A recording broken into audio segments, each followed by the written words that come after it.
Last week we covered the minimal facts that explain the resurrection, right? That when we look at these facts, the best explanation, right? The best, most reasonable explanation that pull these facts together in a single story is that Jesus, in fact, died and was risen from the dead. He was resurrected. It's the basis for everything we're going to talk about for the next still 4 weeks, right? And it starts to get fun because we get to examine some other theories or hypotheses about what these facts mean. But let's start on the back row, guys. So let's go. First minimal fact. Okay, he resurrected. Right. Wait, no, not that. That's the fifth one. crucified. Then he got crucified. Yeah. Okay, there we go. Jesus died by crucifixion. All right. So, all right. What's the second fact? Disciples. The disciples. Disciples what?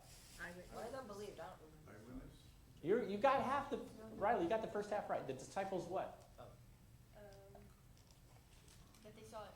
Or they witnessed it. Believed they saw the risen Jesus, right?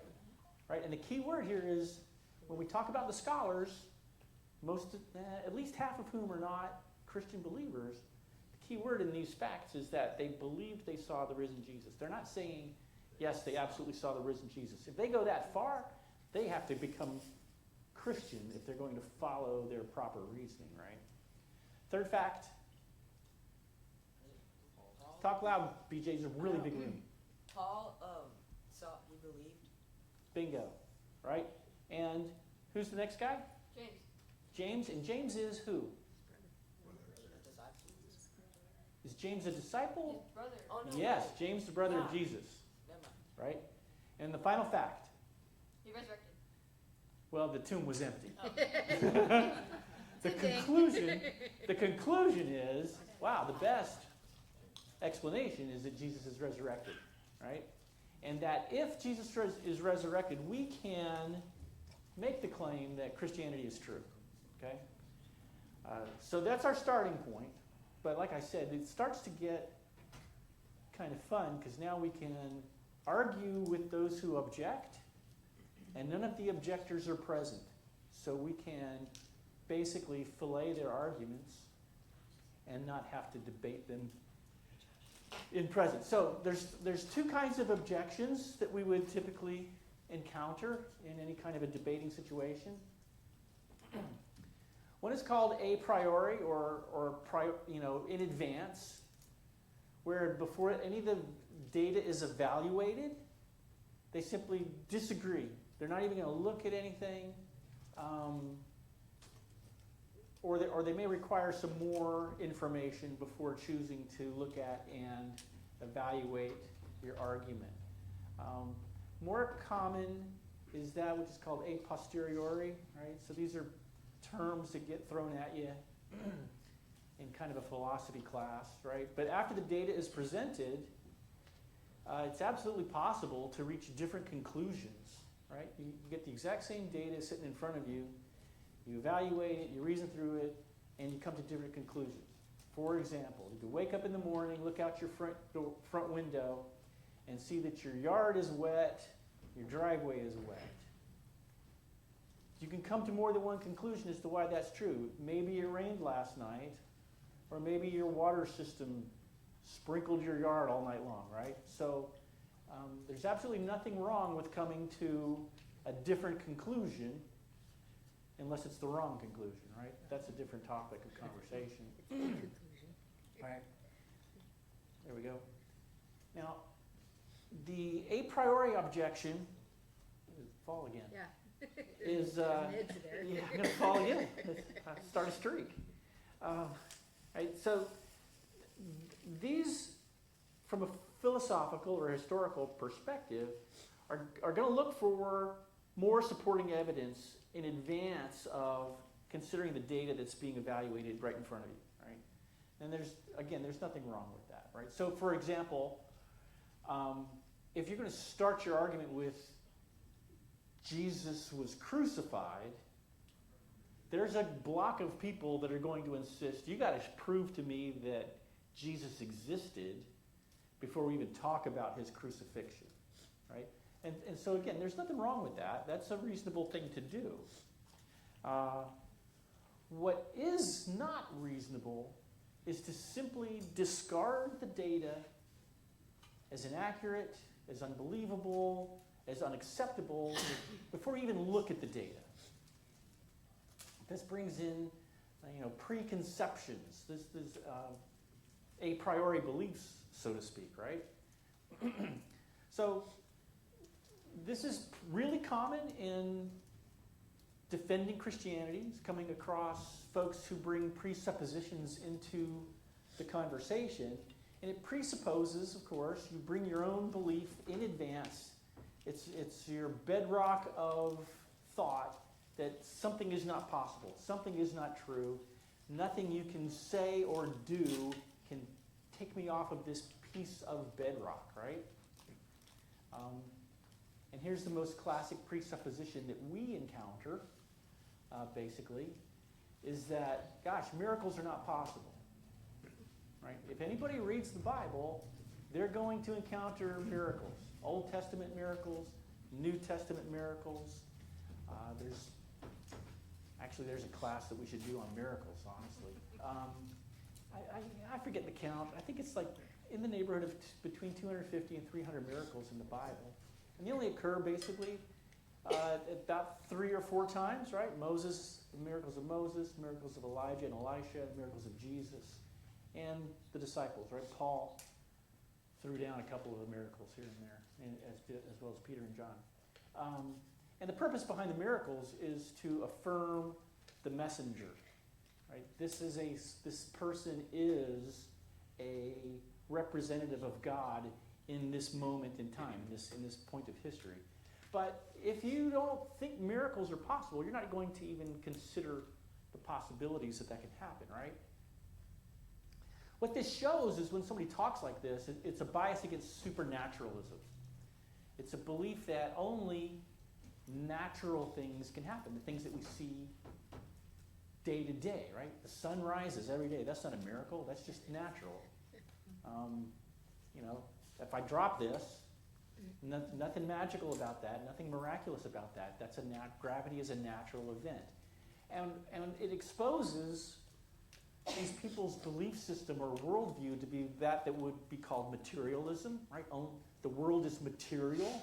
There's nothing spiritual about the world. It's also called scientific naturalism. All truth comes from science. That's a really difficult truth to prove through science, right? That's a philosophical statement, but that's what they'll bring to the conversation. If you can't give me empirical evidence for this, it can't possibly be true. That's been debated for a long time, and that's actually kind of been defeated conversationally, but still, there are biologists out there that won't look at the data and see design. They still see random pieces of things coming together in an evolutionary. To make the sun rise every day and to create gravity. Yeah, so actually we're going to talk about David Hume here in a minute, but Hume used that example. There's no reason to believe the sun's going to rise again tomorrow. He didn't believe that inductive logic was acceptable. And inductive logic is to look at several things happening exactly the same time, same way over and over again, and then reaching a conclusion. So, David Hume.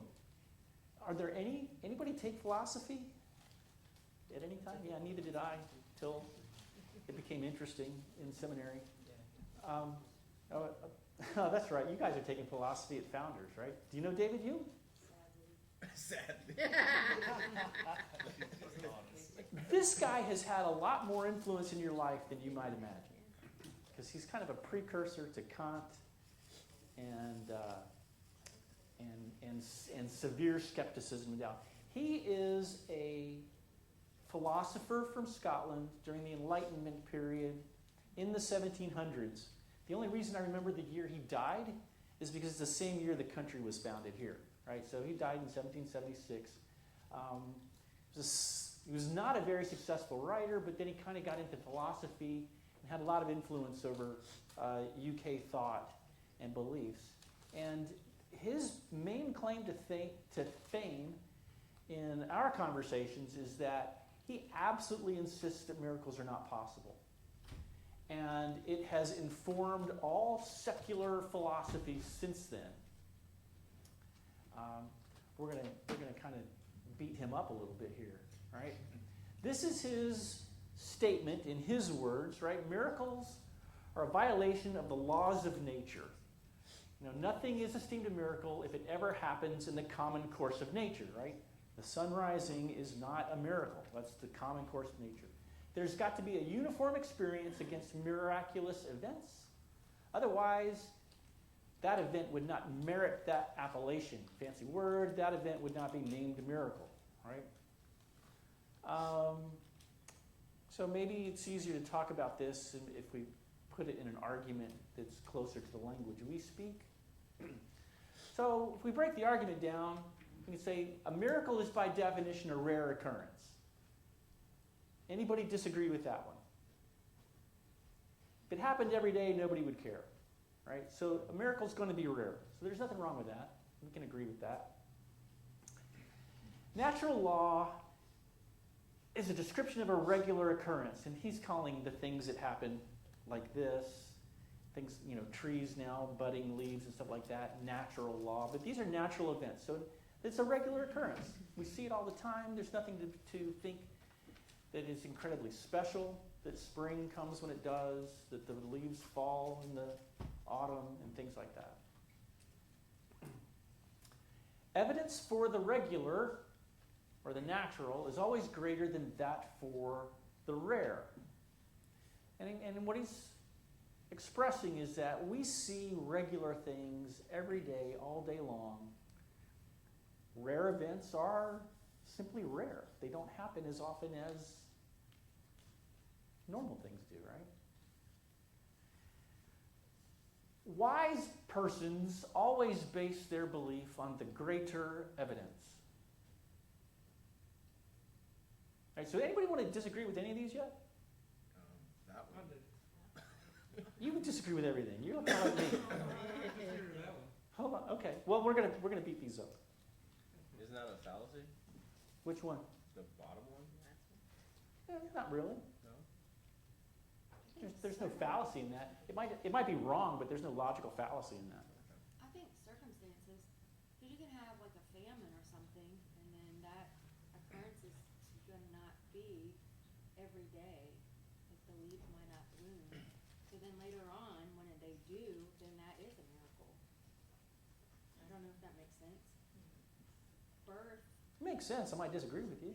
is natural, but it's a miracle for somebody who can't have a baby. And it happens every day. So,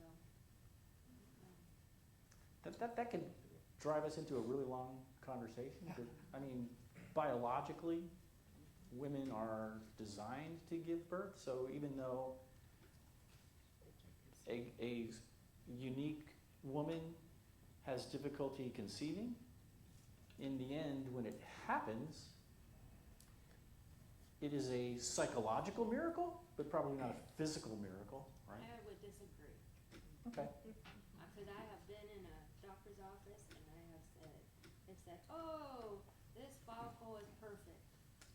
And then everything lines up and then it doesn't happen.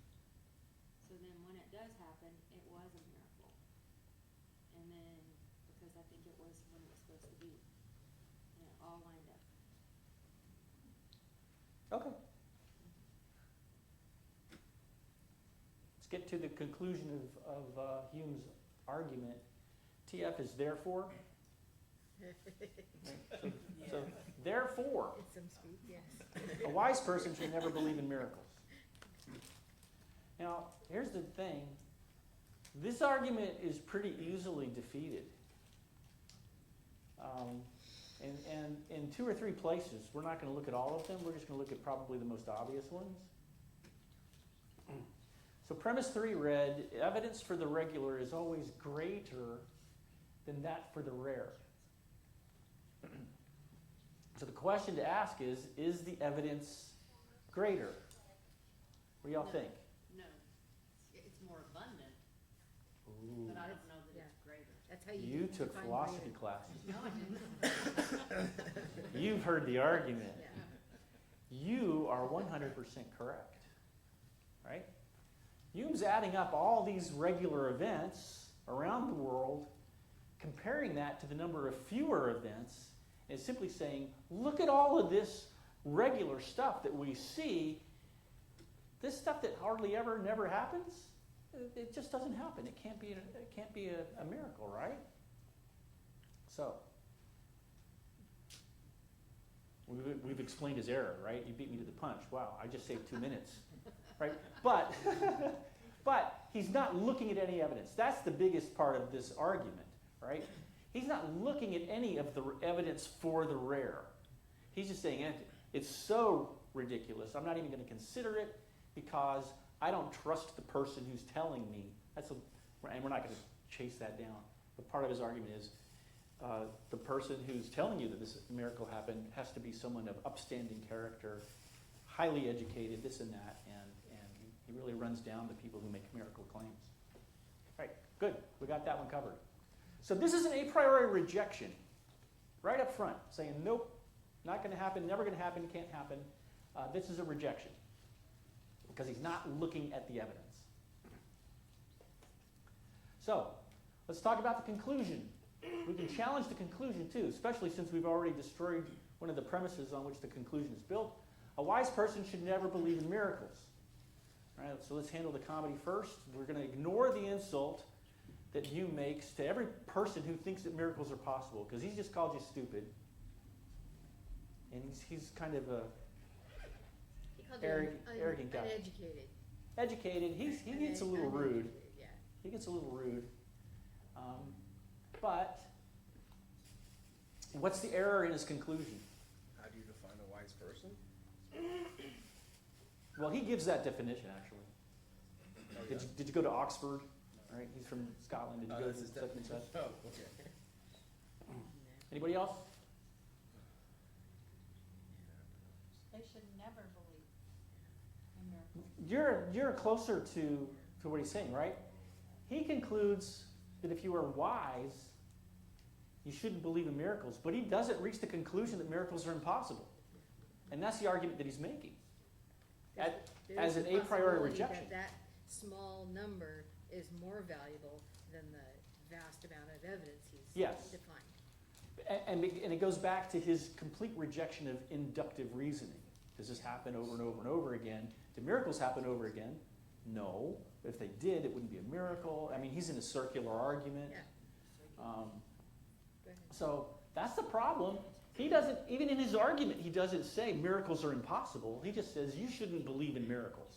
Right, so no matter what we see, we shouldn't even consider it. Right. That's what- It would be that- unwise that's to what do Hume that. says. Regardless of whether they're possible or not, we shouldn't because. Exactly. Because we're wise. Yeah. And again, he doesn't evaluate the evidence at all, right? So he disputes, disqualifies any belief in miracles because he never looks at the evidence. I bet he believes in him now. He might have a different opinion now, looking from the wrong side of that equation, right? And we've kind of hammered this a few times now. The question needs to be, is the miracle claim supported with good and sufficient evidence, right? And last week we talked about evidential categories, right? Direct evidence, indirect evidence, extraordinary evidence, which is not a category, right? And he's looking for extraordinary evidence well before Carl Sagan came onto the scene, right?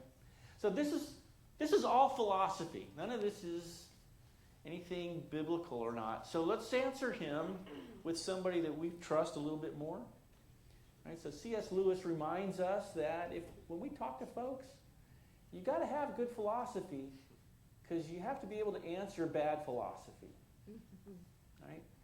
You don't have to be amazing. You just have to be able to look at something and say, might not be that way. Right? So we've now told the bad philosophers who refuse in an a priori attempt to discredit anything that would be miraculous about the resurrection.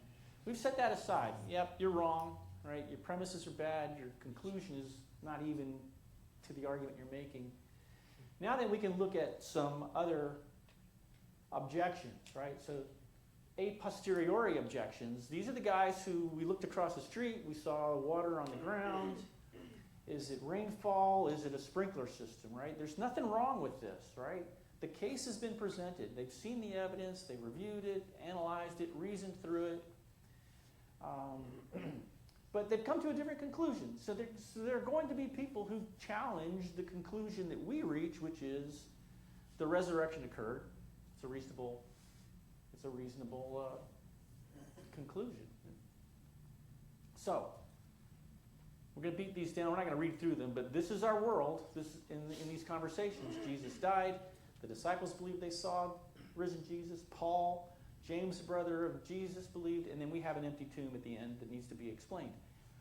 My hypothesis needs to cover all of this together to make a complete argument and a accurate conclusion, right? So our most reasonable explanation, our hypothesis, is that Jesus was resurrected. So, how do we assess this hypothesis? How can we get some confidence that our hypothesis is a good, strong, complete hypothesis? Well, there's a guy named C. Behan McCullough, and he has listed 7, we're only going to use 5 of them, 7 different, Criteria? say again? Criteria? Yeah, that's a good word. Thank you. I was trying to get to characteristics, but criteria is better. To validate the quality of a hypothesis, right? So, is what you're telling me plausible? Does your hypothesis explain all of the data? Does your hypothesis exhibit high probability that this is what happened given the data that we're looking at? Right? So that's called explanatory scope, explanatory power. Those are the terms that guys like William Lane Craig will use. But basically, does it explain the data? Does it seem highly probable given the data that we're looking at? Is there a better rival theory, right? This kind of comes down to Occam's razor. Whatever is the simplest explanation is probably the right explanation when you hear that term Occam's razor. And then it must not be ad hoc, right? So oftentimes this means special. In these terms, it means are you pulling data from someplace else that hasn't been presented to try and supplement the argument from the evidential pieces that you have, right? So as we look at the objections and other attempts to explain our minimal facts, we're going to look at them through these criteria, right? And there's lots of alternate hypotheses. You've heard of some of these, probably. Hey, the disciples stole the body. So where is it? Good question. Where did it go? Right? Or, it wasn't the disciples. Somebody else stole the body. The disciples took advantage of that, right? And so it's not like grave robbing never happened back in the day. About 40 years, but still first century, not long after Jesus had died and resurrected. The Romans passed a law that said, hey, there's not going to be any grave robbing happening anymore. And they're going to do some pretty unkind things to you. So it was an issue back then.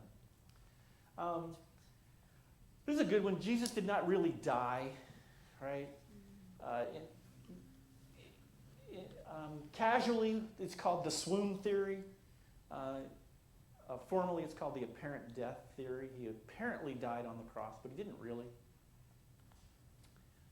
Witnesses went to the wrong tomb. So Because all the tombs were guarded with 2 guards. certainly, right? And nobody saw which tomb he went to. We'll cover that. Hallucination theory. This is actually still kind of popular, right? They hallucinated the visions of Jesus. There's 10 of these. There's discrepancies in the resurrection account. What this is referring to is how many Marys were there at the tomb when Jesus came out, right? And we're all the Jewish ladies named Mary. There was only one angel. There were two angels. Those kind of discrepancies in the story. The idea being that if they can't get those details right, how can the big detail be accurate? On the other hand, the criticism would come, well, if the details are exactly the same in all your stories, you've just got one story, you're repeating it 3 times in 3 different Gospels, you're just making it up, right? The resurrection testimony is biased, right? Look at the authors of our Gospels. They were all disciples and apostles to Jesus. Well, they're biased. Of course they're going to tell us that Jesus was raised. Not my original line or thought, but truly, anybody who's ever written a book is biased towards the information that they're writing inside the book. Ask Christopher Hitchens how biased he was about writing books discounting and trying to disprove Christianity. He had a bias. That was his intent, right? So that's not really a very good hypothesis. Some folks just throw their hands up and say, who knows what happened? And then others will say, well, maybe it wasn't that problem. It wasn't just that theory. It could be that theory and this theory together absolutely tells the whole story. Or maybe take 4 different theories and pull it together. So, yep, if you put all these together, it's pretty easy to see which one of these that Christianity isn't true, that the resurrection didn't happen, right? So we're going to start going through some of these.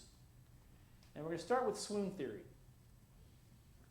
So this means, of course, that Jesus didn't die. Just hung up on that cross. And they start their explanation with, we recognize that Jesus was placed on the cross and was crucified. Or was attempted to be crucified. But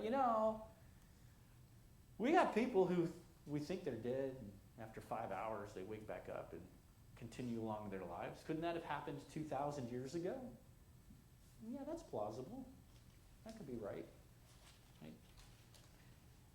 Or maybe the soldiers made a mistake and Jesus was still just in a coma state when he was taken off the cross by the Roman soldiers, right? Or there were some pretty wealthy people who were following Jesus. Joseph of Arimathea was pretty well off. Joanna, at least as presented in The Chosen, was pretty well off. And she was supporting the ministry, right? So if even just one of these things is correct, right, swoon theory applies, right? So we have to examine this and see, well, how could Jesus have survived what he was put through as part of his flogging and crucifixion, right? Well, this is when we can look at some non-biblical information and examine exactly what things like scourging or flogging is. This is an old document now, but boy, is it powerful. It's written in the Journal of American Medical Association by these 3 guys. I don't know who any of them are. It's called On the Physical Death of Jesus Christ, and they examine Roman scourging and then describe the effects that it has on the human body. And this is brutal, right? So here we go. And this is a direct quote. The usual instrument for scourging was a short whip with several single or braided leather thongs of variable lengths, in which small iron balls or sharp pieces of sheep bones were tied at intervals. The man was stripped of his clothing and his hands were tied to an upright post. The back, buttocks, and legs were flogged. The scourging was intended to weaken the victim to a state just short of collapse or death. If anybody's seen Mel Gibson's movie, right, this is pretty accurate characterization in his film of this event, of the scourging, right? As the Roman soldiers repeatedly struck the victim's back with full force, The iron balls would cause deep contusions. The leather thongs and sheep bones would cut into the skin and subcutaneous tissues. Then, as the flogging continued, the lacerations would tear into the underlying skeletal muscles.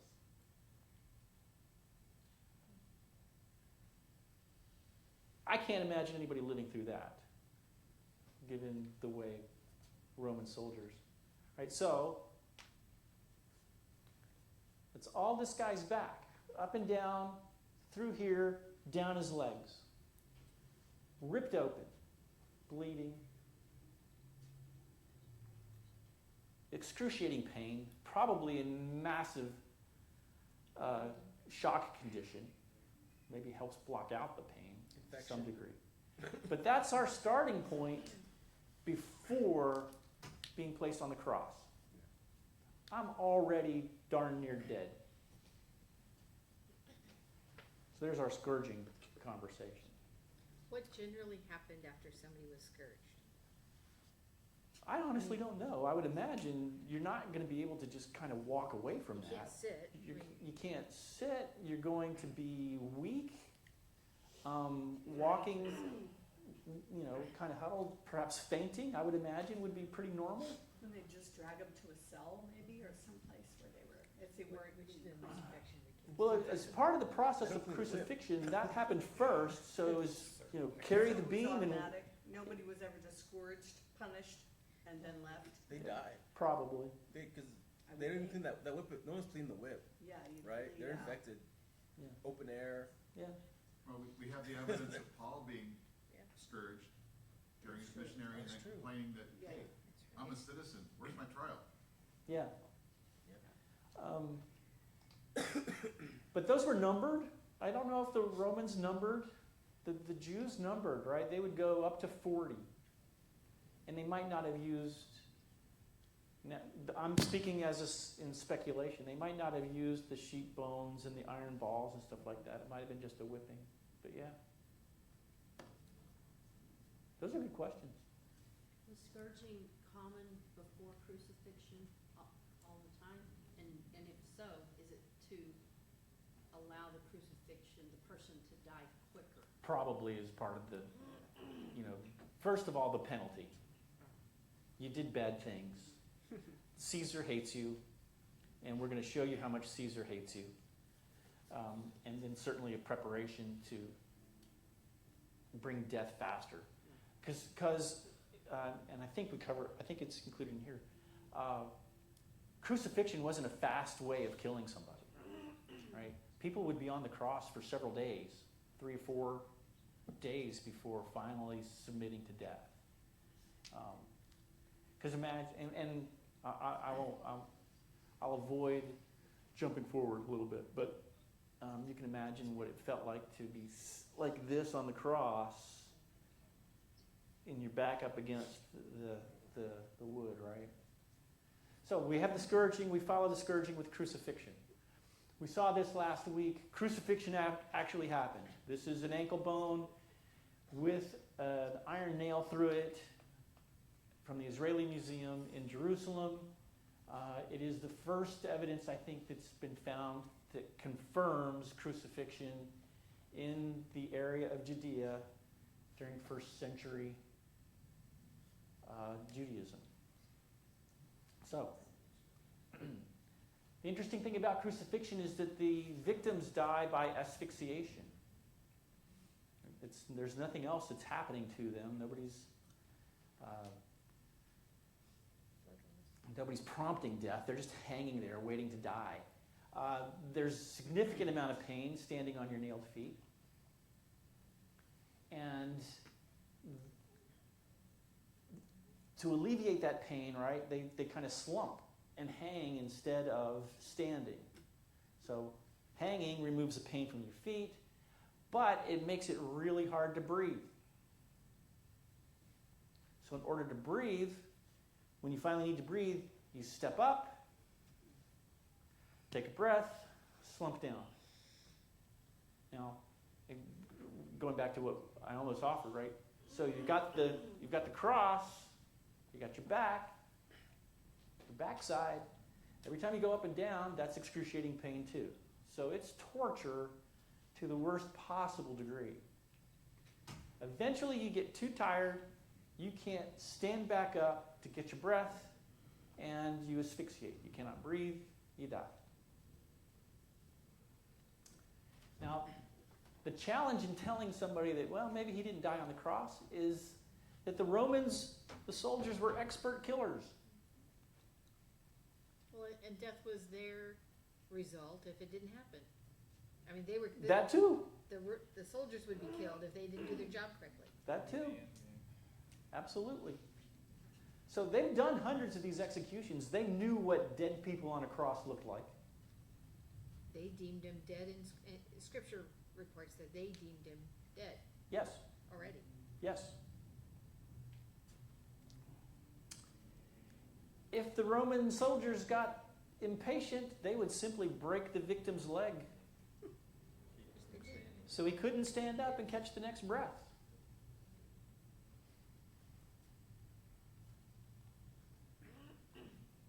Now, then we have some evidence that are taken out of the New Testament documents, right, to help show that Jesus died here, right? He didn't take any painkillers, according to Mark 15:23. So there's no evidence he was drugged, right? The comatose state we might be thinking about. He's in obvious agony, obvious pain. He shouts the death cry. None of that indicates a person who's been drugged. John says that he was heard uttering a death cry.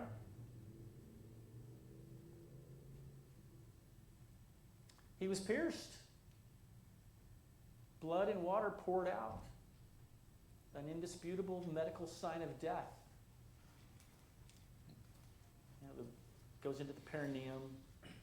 There's a sac around that, water, and then also blood. I'm not a healthcare specialist, so that's about as deep into that I can get. The Romans pronounced him dead. That's in John. You know, Jesus was embalmed in 75 pounds of spices and bandages and then laid in a guarded tomb. Imagine that he resuscitates. How does he roll back the heavy stone? We've seen kind of a picture of that in the opening slide. And overpower the guards and then escape. Having been flogged. Having been flogged. Having been flogged. And he's on fire from the spices. Yes. How do you get out? You know, that's a lot of ointment, right? You got to break through that. It's like being mummified, I guess. Break through the mummification stuff, right? And Pilate inquired, maybe even confirmed, had the death of Jesus confirmed before he gives the body of Jesus to Joseph of Arimathea. It's pretty clear from all the documentation available to us that this death occurred. Right? There is no comatose state. So D.F. Strauss, we're going to read his quote here, but nobody knows who he is, and even me. He's a liberal German Protestant theologian in the 1800s. And the liberal German theologians in the 1800s did a lot of damage to Orthodox Christianity. So that's why it's kind of important to recognize his perspective coming into this, because his perspective is going to actually agree with conservative theology here. And he wrote that it's not plausible that having been scourged and crucified, that Jesus pushed the heavy stone away from the tomb with pierced hands and walked blocks on pierced and wounded feet. Right? He's walking out to see the disciples. Even if such a ridiculous scenario was possible, when he appeared to his disciples in his pathetic and mutilated state, would this convince them that he was the Prince of Life? He'd be bedraggled, be covered in blood, all kinds of scarring, hands and this. He's going to look miserable. And he continues. Will they be convinced that he's alive? Barely. That he's risen? No.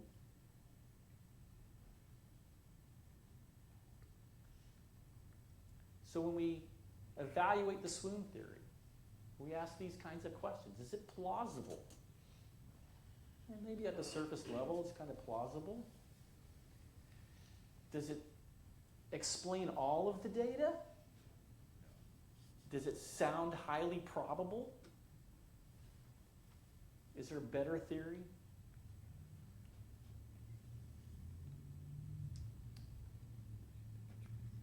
Here's the deal. Jesus was crucified and he died. All of the evidence shows that. John Dominic Crossan, our unfriendly Christian, he is a Christian, but he disagrees with a lot of the things that are written in the New Testament, from the Jesus Seminar. So he's kind of like enemy attestation here, that Jesus was crucified is as sure as anything historical can ever be.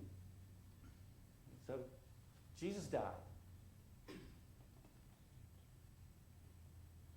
The swoon theory, however, can't explain the conversion of Paul or James, the brother of Jesus. Because Haley, what is the third minimal fact? Paul, right? Paul Paul witnessed it. Believes he witnessed. Believed. Right? Paul believed he saw the risen Jesus. He got the glorified vision, right? So swoon theory doesn't cover that. BJ, what was the fourth minimal fact? Loud. James, the brother of Jesus. We got to work on your volume. Yeah. Right? Yeah. James believed he saw the resurrected Jesus. Again, not covered by the swoon theory. So swoon theory fails. It doesn't explain, it doesn't have the explanatory scope to cover all of that. And it's not realistic enough. It's not probable enough to cover everything. So that gets us to the end of this week. Any questions? Thoughts or comments? It's fun to argue with the enemy, with the adversary, that's a better word, without adversarial representation. It's easier that way, right?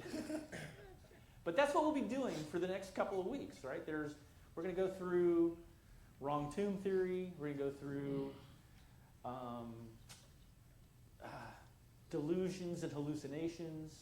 We're going to go through multiple theory, combination theory. And then on Easter Sunday, we're going to look at what Jesus said about himself in the New Testament quotations of Jesus. Because let's imagine all of this happens, right? What's the political, religious environment in which this is happening? If it doesn't match up, it's still a problem, right? So that's how all this gets put together.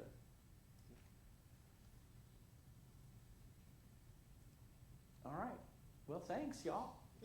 I like helping people see this for the first or second time. I think it's just amazing. It helps our faith. We don't necessarily need to study this so that we can go out. We should, but so that we can go out and convince other people. But it should also help strengthen our faith and give us a firmer bedrock for what our faith is built on. Because, like I said last week, Christianity is built on true events. The resurrection happened. If the resurrection doesn't happen, then our faith is no different from anybody else's. Cool? Yes? Yeah, the idea of Jesus not dying on the cross is not a Muslim story, or? Well, the Muslims believe that Jesus did not die. Yes, he was taken up out of the cross at the very last second. Something like that. Or there's also, I'm aware of some Muslim teaching that there was a substitute Yes. for Jesus on the cross. And so that wasn't really Jesus on the cross that died, if he died. So yeah, that's true. Islam teaches that Jesus did not die. Jesus is not God. He's just a revered prophet in the line, I guess, that leads eventually to Muhammad. But yeah, it's critical to Islam that Jesus did not die. You mean that he didn't die on the cross? Yeah, But he was just a man. yeah. Yeah. But it was a substitute. I am not, I know of guys who are, and they're brilliant. I am not any kind of a expert on Islam differences. If you start going that way, it's a specialization. A large part of what the Muslim attacks on Christianity is now the word escapes me, it's the quality of the text of the Bible, right? It's been changed hundreds of times, right? Because we have all the different translations. And they say, well, and our Quran was quoted by the angel and was written straight down.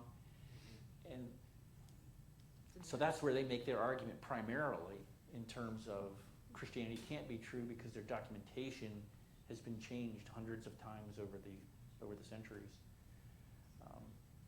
The Quran had the same problem, but they had one, I guess, I don't know what their version of King was, that decided he liked one version better.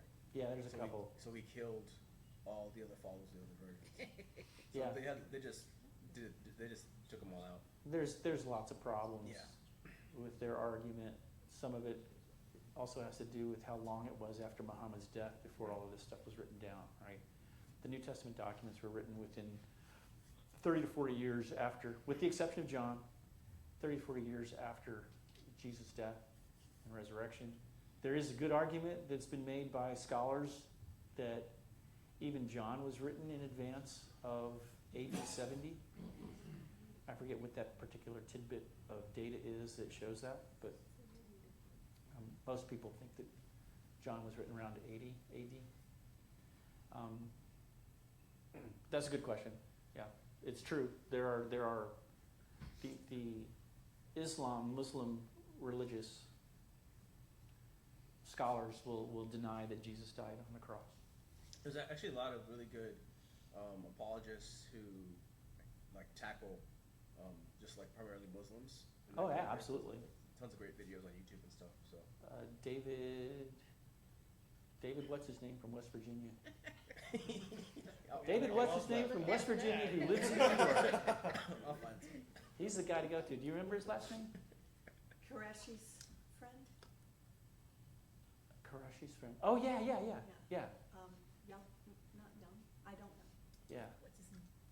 Of course, you could also just read Qureshi too. He does it much simpler, and he does it from a There's Muslim book- perspective. What's the title of that book? Searching for Allah, Finding Jesus. Finding Jesus. Nabil Qureshi. Is a powerful testimony and explanation of it because he was so intent on finding the answers from the foundation of having been raised as a devout Muslim. And yet his prayers were earnestly seeking God to show himself. So God did, and in an evidentiary fashion in this close relationship with another young philosopher Christian. / theologian / Christian. Yeah, the third. And so they had a great Yeah, the three names involved are David Wood. Wood. That's it. David Wood is the Christian apologist who specializes. He never intended to, but he now specializes in debating Islam.